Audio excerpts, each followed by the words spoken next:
Shalom, this is Levi Shore. Welcome back to Sweet&GoodTorah. So it's this week it's Parsha Korach.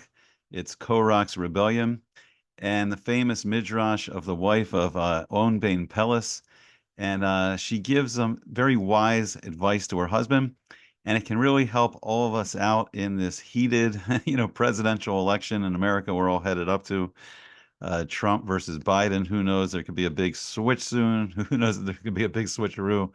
Who knows if RFK Jr. is gonna make more of a showing. I don't know. Who knows what's going to happen? But in the end, we can learn a lot from these midrashim. So I used again the excellent the midrash says by Rabbi Moshe Weissman, and he says I think the first one he brings is from by Midbar Rabbah in the Midrash Rabbah. And he says one of the followers of Korach. So what was Korach's rebellion? Korach's rebellion was he was, I believe, the first cousin of Moshe Rabbeinu. He was Moses's first cousin, and he didn't believe, or his own, he was one of the wealthiest people in the world at the time. He had collected a vast amount of wealth when the Jewish people came out of Egypt. And it was his wealth and his like desire for honor that caused him to rebel. Now, it's interesting. I've heard people quote recently this interesting Arizals that in the future, maybe some of Korach's intentions will be done after the coming of Mashiach, L'Asi Lavo in the future. But at the time, it was very bad, and it could have uprooted the whole Torah, because the problem was the whole Masorah of the Torah is a transmission that we receive the Torah from Hashem through this infinite being that's created the whole Torah. It's the blueprint of the world. And he gave it to Moshe Rabbeinu, he gave it to Moses, and that's the transmission. So if the transmission's broken, and unfortunately all throughout Jewish history, there's been groups that have rebelled against the Masorah, the transmission, and Korach was the first, and then unfortunately we saw like the Baitusim, and we saw the Sadducees, and they're called the Sadducees, and the Karaites, and then fortunately in modern history, I mean, even though these groups have come a lot closer to the Torah again, and everyone's coming back, but it was horrible. Like in the I think it was either late 19th century or early 20th century. I mean, there was Jews in Berlin at the beginning of the Reform movement, and they were eating pork at a feast on Yom Kippur, and that's just that rebellion against the Torah. So Korach rebelling against Moshe threatened to uproot the whole Torah. Korach wanted to be the Kohen Gadol, and he was saying that it was enough that Moshe was the leader, and that Moshe's brother Aaron also shouldn't have been the Kohen Gadol. But this was all, from Hashem, like the leaders of every nation. And I think I've seen it myself very clearly in the last election. But the leaders from every nation are really picked by Hashem, even though this is democratic process. But anything can happen in that process. And in the end, it's really Hashem that's, really picking who the leader is. And the reason can be strange at times. Like we've seen very evil leaders throughout history, but it's all to push us forward, to push the Jewish people forward, to push us, into greater knowledge of the Torah and greater, observance of the mitzvos. And this starts to masaking the world. This begins to fix the world. It fixes ourselves. It makes us more able to have a closer relationship to Hashem. It makes us as a nation be able to have a closer relationship to Hashem, where the Shekhinah of the physical presence of Hashem itself it's crazy, but the physical presence of an infinite being can be manifest in the world, and we see it in the Torah. And Hashem appears as the pillar of cloud during the day, the pillar of fire at night. And then when we got to Eretz Yisrael and we built so we saw it in the Mishkan, the tabernacle in the desert, and we saw it when we got to Eretz Yisrael, the land of Israel. We built the base of Mikdash. Shlomo HaMelech, King Solomon, he builds the temple, and then we saw the Shekinah go and rest upon the Ark HaKodesh, upon the Ark of the Covenant. So Korach, he was going to uproot all this. And he also wanted to return the status of who could offer the korbanos, who could make the offerings to Hashem, to what it originally was. Originally, it was the Bechor. It was the firstborn in every family had the right to make the offerings for that family. And then after, unfortunately, the Chet Egel, after the golden calf, that right was then given to the Kohanim, or that obligation was given to the Kohanim. The ability to offer to Hashem was now only done through the Kohanim, as it's been through all Jewish history up till now. And then, Bezrat Hashem, in the future, Mashiach is going to help us all reach a higher level. And maybe, I think what it says in different midrashim, the Zohar, is that it will be interesting and maybe return to the Bechors, that they will also have the ability to make offerings, and maybe like the Levium will be elevated to the status of Kohanim, and all these incredible things. But everything has to be in its correct time. We can't rush things. Everything it's the Ratzon of Hashem. It's Hashem's will, and we have to do everything in the right time. So The Midrash here, he says that another follower of Korach was On, and he escaped death, and he was a member of the tribe of Reuven. Now, the tribe of Reuven was the firstborn son to Yaakov, to Jacob, and Leah. So he had the Bechor. Now, unfortunately, through his actions, he lost all three parts of the Bechor. He lost the double portion of land, which went to the tribe of Yosef, and then Yosef's sons, Ephraim and Manasseh, they each get a portion of land. So Yosef gets a double portion of the land. He loses the kingship to his brother Yehuda, and then the line of Yehuda is the line of King David, and then leading to Mashiach ben David. And then he also loses the kahuna. He loses the priest class to offer, sacrifices to Hashem, and that goes to Aaron from the tribe of Levi. Okay, so On was a member of Reuven, but it really, like, he wouldn't become Kohen Gadol. It was really Korach was fighting for that right to become Kohen Gadol. So when On returned home from the first meeting, he related to his wife that he was taking part in a revolt. And she argued, says, "What do you gain by it? Your position will be the same, whether Aaron or Korach is the Kohen Gadol." So he conceded the logic of her words, but explained that he could no longer disengage himself from Korach's party, since he had taken a shavu, I think, he'd taken an oath at the meeting to join in offering Ketores on the following morning. So as proof as who's the real Kohen Gadol, I don't know exactly what they did, but only the Kohen Gadol is allowed to offer Ketores in the Kodesh Kadoshim, in the Holy of the Holies, on Yom Kippur. But I think the Kohen Gadol also, there's the golden altar, the golden Mizbeach, inside the Beis Hamikdash, and then there's Ketores lit every day on the golden altar. So I think that's also maybe done by the Kohen Gadol. I'm not sure if a regular Kohen could do that also, but they're all going to do these Ketoret offerings, and then only who was ever the real Kohen Gadol would survive. And then, as we saw from Aaron's other sons, who were Nadav and Avihu, who were killed when they offered the Ketores when they weren't supposed to, and then they were killed by this Eish Zara, the strange fire. And then so it seems like these 250 members that were offering the Ketores, if they weren't the real Kohen Gadol, they were also going to be killed. So Owen's telling his wife that he took an oath that he's going to do this offering the next day. So in order to rescue her husband from disaster, Owen's wife contrived the plot.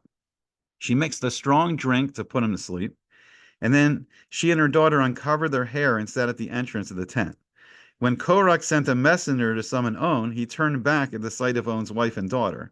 So did other messengers, and thus On never appeared before the Okel Moed. So it's an incredible thing. These people, I think I heard recently the Chedushei Arim, he made this comment that the Chataim, the sins of that generation, of the Dor Deah, the generation that was in the wilderness with Moshe, their Chataim, their sins are at a higher level than our mitzvos. It seems like a crazy idea, but what he goes on to explain, I haven't really seen inside, but I think what he means is they were at such a level of Kedusha and Tahara. Their intentions may have been L'Shem Shemayim, but if you're not doing what Hashem has commanded us, then it's still a chait. It's still an avera. It's still a sin. Like we have to only, we have to do what the mitzvahs say. And if we go, even if we have these lofty ambitions and these goals, maybe to draw ourselves closer to Hashem. So Nadav and Avihu, they wanted to elevate themselves, be closer to Hashem. But if we're outside our own boundaries, it can be very dangerous, and it's not what Hashem wants. Hashem's given us, 613 mitzvahs. There's 7 mitzvahs, they're abundance. We have 620 lights lighting our path, of how to walk, in our path to Olam Haba, and in our path to elevating ourselves, and we can't walk out of that path. So what was so amazing is that this generation was such a high, spiritual level that they would not look at a woman whose hair was a married woman whose hair was uncovered, so they were horrified, and they ran away. But yet, Korach and his followers were instigating this major rebellion against Moshe, which possibly could have uprooted the whole Torah right at the beginning of the Mitzvah, right at the beginning of the transmission of the Torah. So Korach had spoken well in depicting Klal Yisrael as a holy congregation. He was saying that everyone is Kadosh, everyone's holy, we're Kadoshim. And the Shekhinah lives in the middle of all the Jewish people. So the Torah level of tznius, of modesty, was accepted by the entire generation. It was a matter of course that even Korach's messengers would not address a woman whose hair was uncovered. So you can look this up. I think it's a Rashi on Sanhedrin, it looks like 110. So When death struck the Rishayim, the bed in which On slept began to slide towards the abyss. There's a big, supernatural hole that opened up and took people straight down to Gehenna. So On's wife gripped its edge and prayed. She said, Rabbono Sholom, Master of the universe, On has disassociated himself from Korach's clique. He swore by your great name that he is not Korach's followers, and even if he ever transgresses his word, you can then punish him. So On was spared, and thereafter his wife, reprimanded him. She said, "Now go apologize to Moshe." So On says, "I'm too embarrassed to face him." So On's wife then went to Moshe, and she was crying bitterly, and she was telling what happened to her husband. And when Moshe heard this, he walked to On's tent and he spoke to him encouragingly. He says, "Come out." He says, "May Hashem forgive you." That's from, it looks like the Midrash Gadol. And then as for the remainder of his life, On did not cease from mourning and doing teshuvah for having sided with Korach. And that's why his name is On, which means when someone's in a state of mourning, they're in Oninos. So On relates to Oninos, mourning. And then he was Ben Peles. Now this is incredible. So Peles relates to the word Pella, which is miracle, supernatural. But because it has the tav at the end, if you're familiar with Hebrew grammar, it's the feminine form of the miracle, and it's showing that it's in the merit of his wife. So here was great advice that On's wife gave him. And really, the advice is very simple. No matter if Aaron's the Kohen Gadol, or no matter if Korach's the Kohen Gadol, your life's not going to change. And this is such great advice for all of us. We get so caught up, and I'm saying it for me personally too. We get so caught up in politics sometimes. I don't know, some people are not, as into it, but like we're so sure, like, it's got to be Trump, it's got to be Biden, and there's so much fighting between families and friends, and it's been getting really bad, and hopefully it starts to improve. But at the end of the day, it doesn't matter. And like people giving their time and money to these politicians, it's like you're spending all your time and energy to help someone else get a job that elevates them. And it's not really helping you. Like our lives don't dramatically change no matter who's president, right? We don't suddenly lose a house or get a house, or get a job or lose a job. It's all what our life is, what we're doing. It's our mazel, and we can work hard to improve it. And we can pray to Hashem, and we can pray to elevate ourselves or whatever we want to strive to do in life.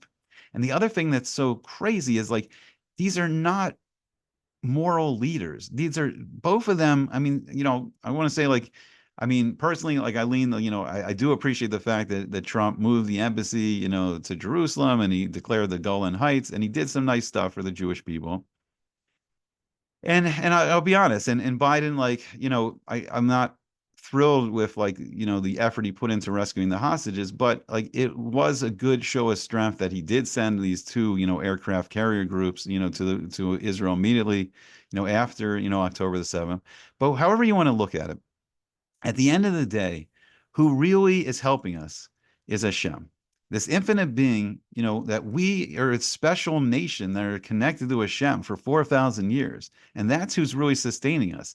And we've been through evil kings and good presidents and bad presidents, and we're still here. We're still here because Hashem's preserving us. And just all this fighting over who's president or not, it really doesn't matter at the end of the day. I mean, I hate to say it, but at the end of the day, like there's so much words of like Nazi being thrown around and communist and this. I mean, people generally are saying what they're going to do. I mean, when the Nazis came to power, Hitler, Yamach Shemo, he was very clear. He wrote a whole book about it, that he wanted to get rid of the Jews. It wasn't a surprise.